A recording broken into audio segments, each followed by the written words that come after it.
Ian, can I just pursue one thing with you? You think Chris Packham shouldn't be allowed to say any of this stuff so long as he carries on being a paid presenter for the BBC? A bit harsh, isn't it? Well, I don't know if it's a bit harsh, but the way I see it is, if you were to sit and you sat in your programme, Nick, and you said that Jerry Corbyn is a brutal, evil psychopath, you would be out of your presenter's chair before the weather forecast. So why is it okay for the BBC countryside presenter like Chris to be such an extremist while keeping his prominent role in the BBC? Well, answer that, and using it as a vehicle.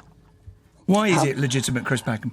I'm not an extremist. As you've already said, Nick, 87,000 people have signed the petition. I'm a conservationist, plain and simple. I'm not motivated by class or by politics or anything else. I'm motivated very clearly, a very clear concern for the ecology of our country, the management of our uplands and the health of our bird of prey population. But Ian Botham's point is that you're using a platform... My employment is the business of the BBC and myself, and certainly nothing to do with Ian. Well, his point is that you're using a platform provided to you by the licence fee payer to make controversial claims.